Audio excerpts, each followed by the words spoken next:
Kayak memposisikan diri lu sebagai beruk juga. Iya, jadi kalau kita mau jinakin monyet jadi monyet dulu. Oke. Oke. Iya. Jadi kayak kalau orang tuh gimana ya, sombong lah. Hmm. Wow, gua jagoan nih. Kan dia kan bagi betinanya ini dia harus hebat dulu, baru betinanya mau dikawinin kan.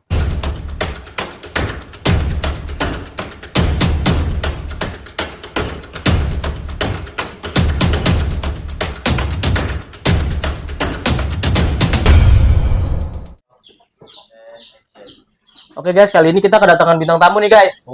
Namanya Audrey, King of the Jungle. Terima kasih loh udah boleh ketemu sama Bastian hari ini. Boleh dong, semua juga Luar siapa yang mau biasa. main boleh. Luar biasa loh. Ini salah satu beruk paling jinak yang pernah gua temui. Maksudnya yang gede ya. Mungkin dia paling gede nih sekarang nih. Paling besar yang jinak. Dan Luar dia biasa loh. satu-satunya beruk besar yang bisa jalan 2 kaki. Bisa jalan 2 kaki. Bisa. Gimana tuh coba? Harus tempat yang luas. Oh, harus tempat yang luas. Kalau begini dia pasti pegang-pegang gitu. Oh iya. Karena kan dia terbiasanya jalan 2 kaki, 4 kaki kan pas di alamnya. Ya kan tangkapan alam terus gede gini. Oh, jadi ini awalnya tangkap dari hutan. Dari hutan terus Berarti ini dieksploitasi dong. Nah, emang eksploitasi itu udah di mana-mana kok. Oh, gitu. Lah, kuda aja kalau nggak dipecit nggak bakal jalan. Emang eksploitasi. Kan gitu kan kita memberikan efek jerah itu karena ada tujuannya. Kalau menurut gue selagi ada tujuannya dan nggak berlebihan, itu belum masuk eksploitasi sih. Oke. Karena semua binatang itu pasti disakiti. Yang namanya pelatihan binatang ya, itu pasti disakiti. Kayak kuda aja kan kalau nggak dipecit nggak jalan. Iya benar, sama anak kecil juga disakiti. Iya. Suruh belajar tuh 8 jam setiap hari ya. Makanya. Ya kan? Tapi gini, dulunya dia emang kerjaannya ngapain? Metik kelapa. Oh, dia dulunya metik kelapa. Iya. Di mana tuh daerah mana? Di Padang, di Pariaman. Ini asli Pariaman. Jadi lulusan STIB. Terus dibawa ke sini pakai apa ini? Kalau itu gue kurang tahu ya. Oke. Jadi itu ranahnya teman gue yang masukin ke sini ada. Pas dimasukin ke sini tuh dia galak. Datang ke sini tuh galak. Oke. Terus gue training kan, gue juga pelatih primata juga kan. Jadi gue latih. Alhamdulillah bisa begini jinak. Keren banget loh. Cara ngelatihnya emang gimana? Cara ngelatihnya untuk apa tuh? Ya misalkan dari galak berubah jadi jinak tuh Ya, cara kita harus jadi alpha dulu. Kita harus menang. Fight sama dia. Dia gigit, kita gigit balik. Ya kan? Nah, lu pernah gigit dia beneran itu? Gigit, bener gue gigit. Coba contohin. Gini. Gigit. Oh. Oh gitu, beneran kayak pura-pura mau gigit. Kalau dia nggak salah gue gigit, pasti dia gigit gue balik. Oh. Padahal kan dia nggak salah. Salah gue apa gitu. Pasti dia demo. Ini baru tahu koreksinya bisa digigit. Ya kan gitu. Istilahnya gimana ya? Kalau beruk itu kan serangannya gigit. Kita coba pakai serangan yang sama juga lah. Oke. Iya. Jadi kayak memposisikan diri lu sebagai beruk juga. Iya. Jadi kalau kita mau jinakin monyet jadi monyet dulu. Oke. Iya. Tapi dia pinter banget loh. Dia triknya bisa ngapain aja yang udah lu training? Banyak sih ya. Tadi ya. Sebenarnya. Coba second. Second Bastian. Ini bisa second loh. Keren banget. Tuh. Keren ya, luar biasa loh ini. High five. High five Bastian. Tuh, bisa high five loh. Kok bisa pinter begini nih? Kalau sama yang belum akrab dia dipegang. Tapi kalau yang udah akrab, kalau sama lu, Bang, high five. Tuh. Oh, dia nggak dipegang ya? Tak. Nah, dia. High five. Tuh. Nggak dipegang. Jadi itu dia lebih digini sama dia. Keren. Karena dia udah ngerasa gue bukan ancaman dia. Kalau orang kan dia masih anggap ancaman, jadi ditahan sama dia. Sebenarnya dia nahan. Dia takutnya kena pukul. Iya. Karena dia trauma dulu pernah dipukul. Betul. Emang gimana sih ngelatih beruk kalau di Pariaman? Kalau di Pariaman sih setahu gua keras banget emang. Jadi dia nggak mau sikat, nggak mau disikat. Sikat tuh gimana? Dihajar. Dihajar. Dihajar. Jadi kalau di Padang itu dia kan kalungnya itu rantai ya. Rantainya itu tajam. Masa? Ini bekas robeknya nih. Kasian banget dong. Rantainya itu tajam, jadi kalau ditarik robek dia kecubit. Kayak nyubit gitu loh, rantainya gigit. Oke. Kalau ditarik gigit. Nah, ini bekas robek-robek nih. Ini bekas robek, makanya kan kalung gua ganti. Tuh. Kasian ya sebenarnya dulu ya. Iya. Jadi dia senang di sini tuh karena gue sayang sebenarnya.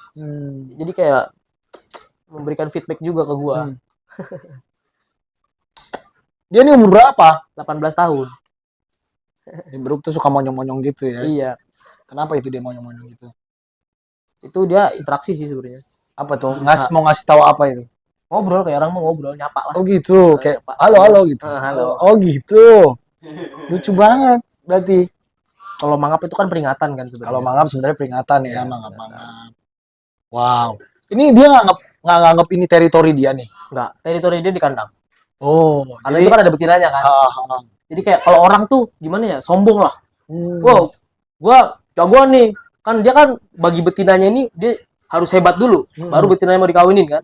Nah, makanya kalau dia udah dikalahkan di kandang, sebenarnya dia bakal diremehin juga nanti sama yang lain. Oh, jadi Iya. dia harus menguasai kandang itu. Iya, jadi seandainya kita masuk pun kita harus hati-hati karena itu teritorinya dia kan. Jadi waktu pas kan dia tidur misalnya di kandang, ngambil dari kandang keluar ke sini gimana caranya? Ya pelan-pelan kita baik-baikin, kita pakai Oh. makan dulu. Dia sibuk makan nih, dia udah sibuk makan baru kita pindahin talinya, rantainya kan, kita pindahin rantainya, kita pegang kalungnya baru kita bawa keluar. Kalau kita pakai cara paksa, lawan dia pasti, karena itu teritorinya dia. Betul, betul. Wow, luar biasa sekali loh. Tapi itu awalnya cara ngelatih second gimana caranya? Ya kalau nggak mau sentil, jadi kita latih gini. Masa? Jadi itu dia apa ya? Tangannya kan bagian sensitif kan buat monyet ya. Jadi dia tuh nggak bakal mau dipegang tangan. Jadi kita paksa terus sampai dia terbiasa begini. Ini second, kita kasih makan. Dilatih pelan-pelan sampai dia mau gitu ya. Kasih makan, kita puji, kita kasih makan, kita lulus gini. Sambil pegang-pegang tangan dilus-lus gini. Punishment and reward gitu ya. Dilus-lus gini kok. Hmm. Jadi bikin dia kayak nyaman gitu dengan tangan. Dia kan seneng dilus-lus ini Jadi sebenarnya. kalau tangan tuh bukan bahaya kalau dikasih ke kita gitu ya. Iya, jadi dia intinya kita bikin dia percaya sama kita kalau dia ngasih tangan tuh gak ada apa-apa itu. Ini juga masih nggak mau dipegang Iya, tangannya iya. sebenarnya. Coba sama gua. Sini second. Gak usah mangap. Second dulu. Karena kan ini bagian fatalnya dia ya sebenarnya. Kan dibayain ini. Nah, ini dibayain gini ya, dilus-lus. Bikin dia nyaman gitu ya. Ntar setelah dia terbiasa, tangan udah mau ngasih, ntar kita perintah shake hand gitu. Kalau dia nggak mau kita sentil. Nah, setelah kita sentil kita kasih tahu nih shake hand tuh begini. Oke. Gitu. Ntar abis kita pegang tangannya kita kasih reward. Ntar dia bakal mikir nih, oh iya kalau gua pegang tangannya gua dikasih makan. Ntar kalau misalkan emang masih nggak mempan, kita pakai terapi lapar. Seharian nggak usah kita kasih makan. Itu hukuman karena dia nggak mau ngikutin kita apa yang kita mau. Jadi kita berikan konsekuensi juga kepada dia. Kalau dia nggak mau nurutin kita hukum, nggak makan. Apa tuh fungsinya digituin? Biar apa? Biar dia mikir melakukan sesuatu untuk mendapatkan sesuatu. Awalnya, ya kan terpaksa dong. Sebenarnya dia nggak mau, tapi lama kelamaan dia bakal mau juga. Mungkin bahasa lebih halusnya gini kali ya, bukan dihukum kali, dilatih supaya dia mengikuti komen kita. Iya betul. Dengan Betul dah. dikasih reward gitu kan ya. Iya. Soalnya kalau dihukum kayaknya kasihan banget dihukum mulu tiap hari kan.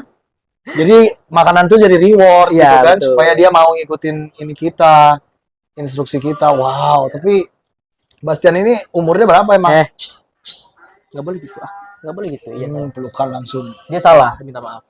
Itu tadi koreksi itu tadi. Iya. Itu sebenarnya bukan dihukum, itu dikoreksi kan, koreksi. dibenerin aja. Koreksi. Dibenerin aja karakternya. Kalau Wow. dia udah merasa salah dia bakal meluk gua. Gitu dia. Karakternya dia sih gitu. Kalau meluk tuh artinya peminta damai gitu ya. Minta maaf. Minta maaf. Kalau dia minta maaf. Udah gua kasih tahu minta maaf itu begini gitu. Kalau monyet itu biasanya minta maaf tuh manyun. Ya, Gitu. Itu minta maaf tuh biasanya tuh kayak gitu. maaf, minta temenan gitu ya. Iya, minta apa mencep-mencep sambil mundur. Itu takut kan minta maaf udah. Betul. Kalau dia minta maafnya lu gua ajarin. Pinter banget. Itu emang harus diajarin Tapi juga. dia udah jarang manyun dong berarti. Jarang ya. Paling kalau interaksi sama orang kayak ada cewek lewat manyun dia. Oh gitu. Dia genit dia. Oh. Genit. Manyun yang sama yang beda kan? Beda. Beda kan? Kalau itu ketakutan. Takut. Kalau beruk ya. Heeh. Kalau ekor panjang nyapa juga. Iya, nyapa juga gitu betul. Cuma kalau ketakutan dia nyengir sambil Ya, iya, gitu, iya. sampai lidah-lidahnya keluar kan. Betul. Kalau ini berarti dia tiap hari di luar sini atau dia di masuk kandang atau gimana? Sebenarnya kalau itu sih tergantung guanya ya. Kalau guanya lagi santai ya dia begini tiap hari. Tapi Nongkrong di sini gitu. ngopi bareng ya kan, makan bareng. Luar biasa loh. Ya tapi kalau misalkan lagi sibuk ya mau nggak mau kan kandangin. Iya, iya, iya. Tapi memang ya kayak di kebun binatang juga kan kalau istirahat di kandang ya. Iya, sebenarnya dia lebih senang di kandang kok. Ya, karena teritori dia sih ya sebenarnya kan. Pertama teritorinya dia, kedua ada ceweknya. Oh iya, ada Dia bisa ceweknya. kimpoy tiap hari. Betul. Betul. Cuma masalahnya kalau kelamaan di kandang kan gitu, balik lagi. Dia bisa balik karakternya bisa jadi galak. Jadi galak, Iya, betul. jadi kita nggak boleh kelamaan di kandang. Ini juga yang lain juga gue keluarin tiap hari. Tujuannya ada betinanya, ini lo mau ngebreeding atau gimana? Udah berapa kali sih berhasil, cuma kebanyakan keguguran. Oh, keguguran si betinanya. Iya, seringnya kayak gitu sih kok. Oh gitu. Beda kali ya sama di alam ya. Kalau di alam kan istilahnya dapat serangan dia bisa kabur. Betul. Ya kan? Kalau di sini dapat serangan ya dia stres sendiri. Soalnya dia maunya kawinnya terus-terusan ya. Iya, betul. Kawin namanya monyet ya. Sehari Maunya kawin terus. Sehari bisa 30 kali kok dia kok. 30 kali. Iya. Kalau lagi baru pertama kali ditaruh gitu ya, misalkan udah berapa hari nih nggak dikawinin, kan kita taruh di kandang, itu nggak berhenti terus, ceweknya dipaksa. Oh gitu. Wow, luar biasa banget ya. Iya. Sebenarnya kalau jadi beruk mah enak tuh kawin mulu tiap hari. Makanya dia gua latih disiplin juga. Jadi dia nggak boleh tiap hari kawin. Paling ya seminggu 2 kali atau 3 kali. Itu kan makanya kadang gue pisah kan. Sekat Oh ya, iya gue sekat biar jadi. biar ada jatahnya buat betina supaya nggak sakit betinanya ya. Nah itu Mm-mm. fungsinya. Nah Wow. semenjak gue sekat itu alhamdulillah tuh banyak yang berhasil tuh. Mhm. Hmm. Banyak Cuma yang berhasil ya. iya cuma kan akhir-akhir ini baru baru gue coba lagi nih. Hmm. Dulu pas gue breeding itu masih masih aktif jualan. Jadi gue jual. Oke. Udah hamil bawa anak gue jual. Itu tinggi harganya. Karena kan anaknya aja ada 4,5 juta. Yang masih kecil banget nih 4,5 juta. Lah induknya dihitung berapa tuh udah proven segala Iya. macam. Tapi, Itu tapi sekarang udah nggak jualan udah kan? enggak. Boleh tahu nggak sih kalau kan kabarnya gini, kalau misalkan kita nangkep beruk di hutan, Heeh. biar dapet yang baby, emaknya ditembak mati gitu. Itu bener nggak? Beda-beda cara cara pemburu nangkap monyet itu beda-beda. Gimana tuh caranya? Ada yang pakai jebakan kayak kandang gitu, Hmm. dikasih makanan ntar udah masuk nggak bisa keluar kan. Nah ntar setelah masuk yang indukan itu masuk ditangkap. Anaknya diambil, induknya lepas. Iya dijerat ntar induknya dilepas. Tapi biasanya induknya juga stres sih kok sama aja. Walaupun induknya nggak mati tapi stres pasti. Stres. Ya kehilangan Kasian anak. ya makanya. Ya. Kan kehilangan anak. Kalau yang ditembak ada juga? Nggak kebanyakan ditembak. Oh, kebanyakan. Kebanyakan ditembak kan simple. Makanya jangan beli yang baby-baby gitu ya. Mending Iya. rescue yang udah gede-gede terlantar ini banyak banget pasti. Banyak ya. banget. Nah, gue lebih respect orang yang mau rescue yang terlantar ini loh. Yang terlantar, yang udah gede-gede, yang siapa tahu galak juga. Iya. Tapi yang penting harus tahu caranya, kalau nggak sangat berbahaya. Bahaya banget. Bahaya banget. Ini rahangnya kuat banget soalnya dia. Biar ompong gini aja menyakiti loh kalau gigit. Iya. Biru. Ini mungkin yang belum pada tahu nih, yang dia ompong. Kenapa sih ompong? Ompong itu dari sana ada ompong dari Padang. Kalau feeling gue ya, menurut perkiraan gue ini pasti hantaman benda tumpul. Taring duanya yang depan 4 biji itu hilang semua gara-gara dihantem. Kayaknya. Kalau taring sih kayaknya dipatahin kan dia di samping kan posisinya. Oke, Kan? oh taring yang bisa dipangkur gitu. Bisa dipatahin. Zaman dulu. Iya, dipatahin mungkin. Nah, kalau gigi bagian depan itu kayaknya kena benturan benda keras. Jadi pecah gigi depan itu ada pecah. Ada pecah gigi depannya. Kasihan banget kamu berarti tadinya. Hah? Kasihan banget ini. Tapi sekarang udah pinter gini loh, bagus loh ini.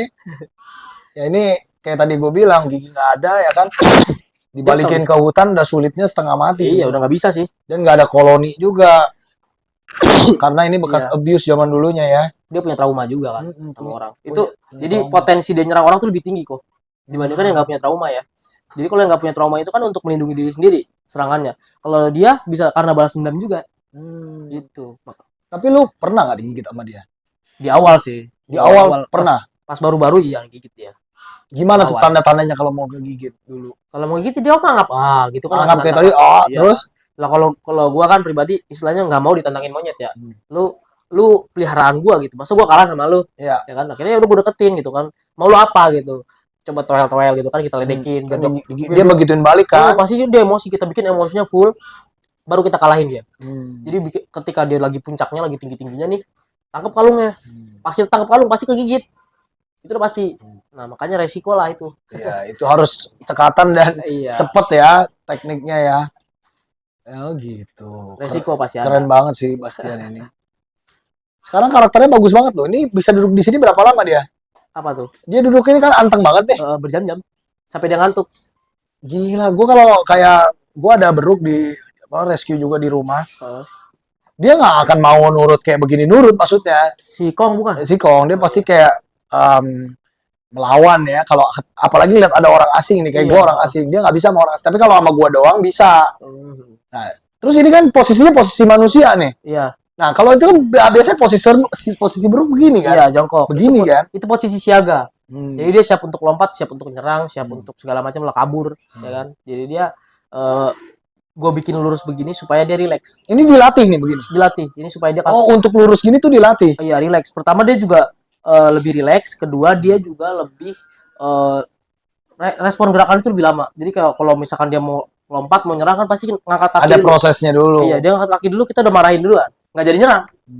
Udah didisiplin dari awal. Iya, tuh. Makanya kalau didik primata salah penanganan bahaya sebenarnya. Betul. Risikonya gede. Betul. Makanya nggak boleh salah penanganan ya. Iya, penanganan tuh nggak boleh Karena salah. serem banget ini sebenarnya, ini resiko tinggi nih. Makanya kalau mau pelihara primata itu alangkah baiknya dipertimbangkan lagi dah. Jangan sih menurut gua. Jangan sih ya. Kalau bisa jangan. Harus yang benar-benar jago dan ngerti aja. Karena ini kan istilahnya hewan buas dia. Betul. Bukan hewan peliharaan sebenarnya. Betul. Klasifikasinya hewan buas. Wow, ini dia mukanya udah kerut banget ya. Kelihatan udah tuanya, bukan main loh ini. Umurnya berapa tadi? 18 tahun. 18 tahun. Gue dulu pernah punya yang lebih tua, 25 tahun itu lebih Mukanya keriput gimana? Lebih keriput lagi. lagi? Tua lagi, muka lebih tua lagi. Oh gitu. Lebih jelek mukanya. Wow. Ini masih kencang nih kan, masih bagian sini masih kencang. Harusnya biasanya ini lebih kondoy lagi ya. Keriput. Ini kan ada kayak garis-garis nih, udah mulai kayak garis-garis. Kalau udah tua sampai sini sih garisnya nih. Sampai sini nih, garis-garis semua. Iya, Kayak orang keriput gimana sih? Hmm. Iya, tidur dia. Ngantuk. Oh, ngantuk. Capek. Bisa. Sini bobok, sleep. Bisa tidur. Oh iya, pinter banget bisa tidur gitu. Bisa. Dia kalau nggak diperintah nggak bakal gerak. Dia kayak capek nih udah ngantuk. Paling gitu nunduk, diam, tidur. Tapi dia nggak berani pindah. Nggak berani tidur kayak gini. Takut dimarahin. Ini anaknya menghargai banget gua gitu.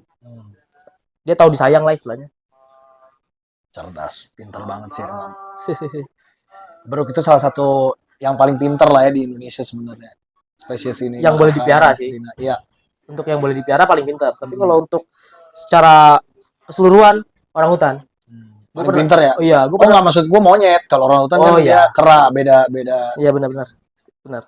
Gue pernah megang orang hutan juga, pinter banget. Oke. Bisa ngeludah, bisa ngelemparin kotoran. Apa bedanya ngelatih orang hutan sama ini? Kalau orang hutan itu kita contohin aja dia ngerti. Jadi nggak perlu sampai kita kita kasih intervensi yang lebih dalam lagi, nggak perlu. Dia dicontohin gitu langsung paham. Iya dulu tuh gue ajarin bersihin kandang kan dia. Gue ngosok-ngosok di depan kandangnya dia. Gue masukin sikatnya ke dalam. Dia nyikatin di dalam. Bisa dia ngikutin. Bisa ngikutin. Pinter banget ya. Secerdas itu, apalagi simpanse yang paling cerdas. Di dunia kan paling cerdas simpanse kan. Bonobo apa simpanse tuh? Simpanse betul. Iya. Oh gitu. Luar biasa loh, keren banget loh si Baim ini. Tapi semakin pinter semakin bahaya. Banyak akalnya ya. Iya. Banyak akal, tipu muslihatnya lebih banyak lagi. Karena primata itu sebenarnya hewan yang licik ya. Kalau ada kesempatan itu dia langsung ya. Iya, disikat miring kalau misalnya ada kesempatannya. Ya, kayak maling lah istilahnya ya. Itu dia. Makanya kita nggak boleh dikasih dia kesempatan. Tapi tujuannya dikasih kekang ini supaya apa? Supaya dia merasa dirinya dalam kontrol. Jadi ini nggak boleh dilepas. Kekang kalung ini nggak boleh dilepas. Biar kata yang di kandang-kandang juga kan gue ikat semua kan, gue kasih kalung semua kan, walaupun nggak diikat gitu, tapi pakai kalung. Jadi dia tahu kalau dia dalam kontrol. Iya. Karena ini rescuean ya, bukan nangkep di hutan sengaja buat dijadiin topeng monyet. Kita harus bisa memaklumi nih guys, gitu loh. Wow, mantap. Oke, mungkin segitu aja konten hari ini. Terima kasih sudah menonton. Jangan lupa like, comment, share, dan subscribe channel gua. Dan subscribe juga ada channelnya Ko Audrey. Iya. King of the Jungle. Siap. Nama channelnya apa kok? Audrey E. Channelnya. Oke.